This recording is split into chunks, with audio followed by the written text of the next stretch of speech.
Hey guys, Paul here. So today we're going to be doing a little bit of TCG tourism and talking about some of the problems with scalping and increased prices and demand in the One Piece card game. So not exactly a Yu-Gi-Oh story, although I guess it's sort of vaguely related if you zoom out enough. Right now, the One Piece card game, in case you haven't heard, has attracted the interest of a lot of scalpers, right? The types of people who buy Pokemon cards, like sealed product and stuff, for the sake of investment. And it's all sort of come to a head recently with Logan Paul, who has also got into One Piece. And so I wanted to sort of just talk about all of it, how much I really don't like a lot of it. But as a bit of a disclaimer, I am not an active One Piece TCG player. I've opened some of the products. I think that the cards look really good. I know the basics of how to play the game, and I think it's actually really fun. And I'm something of a One Piece fan. I've watched the Netflix show. I've watched a few of the older episodes of the anime back when it was like first airing, but I do have a lot of friends who play One Piece. So you could say that I'm sort of literally like a bit of a tourist, a bit of a bystander in this situation, but it is something that I have pretty strong feelings about in general because I've noticed that it has kind of gone from like hobby to hobby, and so it's a little bit worrying. So basically, what happened in simple terms is that for the last few months, people have been collecting One Piece cards. And then recently, Logan Paul uploaded this video where you can see that he bought 3 cases of the newest One Piece set. This is OP14, I believe. It's the Azure Seas 7. And so it's the latest like mainline One Piece set. And if you know anything about Logan Paul, you'll know that he was the guy who, sort of kickstarted the big Pokemon TCG boom. You could argue that it was kind of happening anyway, and he just sort of threw kerosene onto the fire, which is maybe a lot like what's happening here in One Piece right now. But yeah, this is a guy who's, he's a mainstream like internet content creator, YouTuber, wrestler, many things, scammer apparently. But he basically made the like Pokemon TCG blow up. And after he got into that, buying the Pikachu card for like $2 million and selling it recently for like $5 million and all of that, you get a lot of people, a certain crowd of people who want to get in on that speculative investing market. And so that kind of started the whole trend of a lot of people going to Walmarts and Targets and Costco's, camping out and waiting and like buying all of the sealed product that they can. Sometimes even when they don't know if the sealed product is like good or what it is, they plan on trying to offload it somewhere else, online, on eBay, on Facebook Marketplace, wherever. And it makes things kind of difficult for people who actually want to just get the cards normally and play the game normally. And that's something that we're also going to get into. But yeah, so he uploaded this video. You can see that he's got these cases of One Piece products. And right off the bat, it has had some really big ripple effects. I saw this video on Instagram where you can see that loads of people were lined up to get OP14, that's the One Piece set, the day after Logan Paul started posting about One Piece. So I don't know that One Piece was like as a card game. I know it's good and it's popular, but I didn't know that it was like this popular. Like you have to sort of assume that a lot of the people waiting here maybe aren't doing it with the best intentions. Maybe they only really plan on trying to buy as many boxes as they can and then offload them and sell them. And you can sort of see the sentiment. A lot of people they don't love Logan Paul's involvement with this. One other interesting thing about this video is that I think like he calls Luffy D Monkey, not Monkey D Luffy. So it sort of suggests this is maybe like a hype beast, an anime tourist, if you will, just sort of like who doesn't know very much about the characters or the series, but they see the hype, they see the interest. And this has already happened sort of with like sneakers and with Pokemon and stuff. And so people are afraid that it is, or not afraid, but like they see that it is also happening to One Piece. And I know that One Piece, even before Logan Paul got involved in it, had a big price hike situation going on, especially around Luffy cards. I was actually looking up the prices of these, and they've gotten really high. And, I think that the reason for this is that people, they go to these games and they kind of look for the Charizard. What is the Charizard equivalent for a given game? So, like, in Pokemon, Charizard cards are worth a lot. There are other cards that are worth a lot, but, like, it's typically going to be these really rare Charizard cards, maybe a Pikachu. And so, obviously, for One Piece, it's going to be Monkey D. Luffy cards. Some of these make a lot of sense. Like, these are, manga art cards, really rare alt art cards. Some of them are, like, pre-release promo cards. So it makes sense that they would have high prices. But apparently, these are prices that have, like, recently been spiking. You can sort of tell because, like, these really high listings don't actually match the market prices, which suggests that these are people who basically are seeing that, like, yes, these cards are worth a lot, but what's the highest I can just list this at and try to capitalize on the hype and try to get somebody to buy it. Now, You can also see this in the sealed product value. Open box being $280. I don't know a lot about One Piece, but I know for a fact that like boxes aren't typically worth this much. These, by the way, none of these prices are to be trusted. These are all like people who are like doing like 6 packs or something. I hate when TCG player does this. I think One Piece boxes are normally like less than half this price. Like I usually see them for something like 110, 120, 130.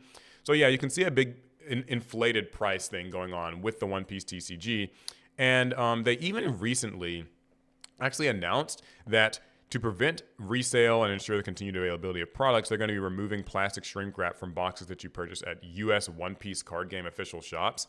A small tidbit about this, by the way, is that there actually aren't very many of these One Piece official shops. There's only maybe 9 or something of them in the United States. Like these are the specifically first party dedicated One Piece shops. So it's not going to be like your local card shop removing the shrink wrap. But the idea around removing the shrink wrap is that when you sell sealed products on Facebook or eBay or something, you would want to sell them literally sealed with the shrink wrap, because if the shrink wrap wasn't on it, then it would mean that the cards could have been tampered with. So by them removing the shrink wrap at the time of sale, it means that the person buying it can't turn around and sell it on eBay or something because people wouldn't want to buy it. So I think that this is generally a good move, even though it maybe seems a little controversial. It's actually very anti-scalper, and people clearly seem to be pretty happy about this. Some people say though that it'll just make truly sealed boxes value even higher, but I don't know if that's really true. But anyway, okay. So with that all out of the way, I wanted to talk about a few things that some different sides to this equation that aren't entirely bad or whatever. So the first thing is One Piece, sort of unlike Pokemon, is a game that is played quite a lot. Not to say that people don't play the Pokemon TCG, but One Piece is a game where people very actively play it, whereas with Pokemon, I feel like there's a bit of a divide between people who play and people who collect. And so something that can actually end up happening is, even though there's a lot of demand for these sealed One Piece cards or these extremely rare high art Luffys, these alt art Luffys, it doesn't actually make the player experience much worse, because if people are actually opening these, assuming that they are opening these, then a lot of the common cards and stuff get pulled en masse, and so their prices actually go down because there's just loads and loads of bulk available. So if you're just building a deck, it's actually not all that hard to get the cards that you need. So in that way, you can sort of avoid the scalpers to some degree. Them scalping doesn't affect much. But still, if you're trying to get a new box and you just want to open even just one new box, it suddenly gets a lot harder. And so that's still not very good. It's interesting because I was hearing a story actually recently about the new One Piece starter decks that came out kind of recently, and how there are scalpers who are just buying those up from Walmart shelves and Target shelves. Not knowing what they are, but that I think is where things get a little bit troubling, because it's you wouldn't normally think that a starter deck would be worth a whole bunch. Maybe it would become playable further down the line and be worth something. But if you have scalpers who are literally even just grabbing that off the shelves, that's kind of how it can get with Pokemon. Then that means that an actual onboarding entryway product has now been cut off from people, and that's sort of something that I don't like. Also, I know that One Piece does have secret rare cards. And similar to Yu-Gi-Oh, there are a few secret rare cards that only are printed in secret rare and are important to play the game. So that's just what I've been told. Again, I'm not a regular One Piece player, but basically what that means is that is another problem. So the Yu-Gi-Oh equivalent to this would be people don't scalp Yu-Gi-Oh, thankfully. No one seems to want sealed product in our game. But if you actually do need a secret rare Luffy or Nami card or something to play in a deck for a tournament, and you actually intend to actively play the game, then this is suddenly much worse, because if you can only pull it in that rarity, then you don't get to have that sort of trickle down effect where oh, okay, I can just get the common version of the card and still build my deck, and the common version is worth pennies because so many people have been opening it and it doesn't really matter. If it's only available secret rare, then the scalpers being in your game suddenly makes that a lot harder. And if they catch wind of the fact that this is a card that people need to play, then they also have even more reason to try to jack up the price on that. So one more broad thing that I wanted to say too about this whole scalping and kind of hopping from hobby to hobby thing, the anime card game tourism thing, is I think that the thing I dislike the most about this is I wonder what people are thinking when they sort of follow Logan Paul's lead on stuff like this, right? I'm not saying, I do or don't like Logan Paul or that he has or hasn't made loads of money off of Pokemon cards. But when I see these videos of people like, camping out in front of, like you see these people like camping out in front of stores, and like you'll see lots of videos of people fighting at Costco or like at those Pokemon vending machines, waiting to, I guess, try to mess up the machine or unplug the machine or something weird like that. I guess in those cases, I often find myself wondering, okay, what do you intend to happen? Like, I mean, do you think that you're going to actually be like the person selling the $5 million Pikachu card? Or like, what is, is it a get rich quick scheme? Because I mean, I just think that like buying and selling trading card game products doesn't seem like that's like a really fast track to a lot of money. I feel like, I guess it's a way that for some people, maybe they view it as like investing without the regulations of investing, or maybe without, I mean, there's still like financial risks. I'm not even really sure where that comes from. And, also I worry because like there are regular people who want to play these games, and now they have to like deal with these scalpers. It might not last forever. I don't think that the One Piece scalping craze will be like a long-term thing. It might be over in 6 months. I mean, with people like Logan Paul and stuff, or Mr. Beast, I know like he was like watching the One Piece anime and then kind of stopped or whatever.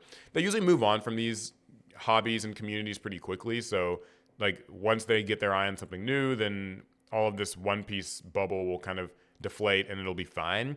But I don't know. I guess I don't know where people are coming from when they follow these guys' lead. Like it always feels like that's one of those cases of like, are you just trying to get the crumbs or whatever? I don't really know. And to bring it back to Yu-Gi-Oh just a little bit, I guess.